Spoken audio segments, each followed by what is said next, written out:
ഇടുക്കി എഴുകുംവയലിൽ ഓടിക്കൊണ്ടിരുന്ന കാറിന് തീപിടിച്ചു. എഴുകുംവയൽ സ്വദേശി ജിയോയുടെ കാറാണ് കത്തിയത്. ജിയോയും കുടുംബവും നിസ്സാര പരിക്കുകളോടെ രക്ഷപ്പെട്ടു എന്നാണ് അറിയുന്നത്. രാഹുൽ വിജയൻ വിവരങ്ങളുമായി ചേർന്നു ഇടുക്കിയിൽ നിന്ന്. Rahul, good morning. എന്താ സംഭവിച്ചത്?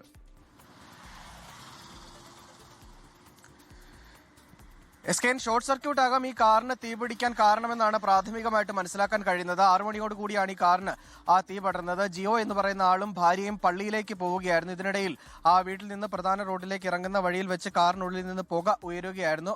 ഒപ്പം തന്നെ ഈ രണ്ടുപേരും വാഹനത്തിൽ നിന്ന് ഇറങ്ങിയത് കൊണ്ട് വലിയ പരിക്കുകളില്ലാതെ രക്ഷപ്പെട്ടു എന്നുള്ളതാണ് ഏറ്റവും ആശ്വാസകരമായ കാര്യം. ഇവർക്ക് നിസ്സാര പരിക്കുകൾ മാത്രമേ ഉള്ളൂ. പിന്നീട് നെടുങ്കണ്ടം ഫയർഫോഴ്സിനെ കട്ടപ്പന ഫയർഫോഴ്സിനെ വിവരം അറിയിക്കുകയായിരുന്നു.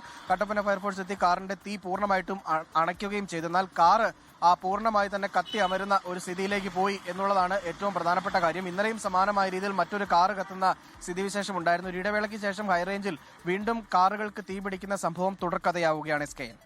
ലോകത്തെവിടെയായാലും ഏത് സമയത്തും 24 വാർത്തകളും ഓഗ്മെന്റഡ് റിയാലിറ്റി പാക്കേജുകളും എക്സ്പ്ലെയിനറുകളും വിശദമായി കാണാൻ ഞങ്ങളുടെ യൂട്യൂബ് ചാനൽ നിങ്ങൾക്ക് സബ്സ്ക്രൈബ് ചെയ്യാം.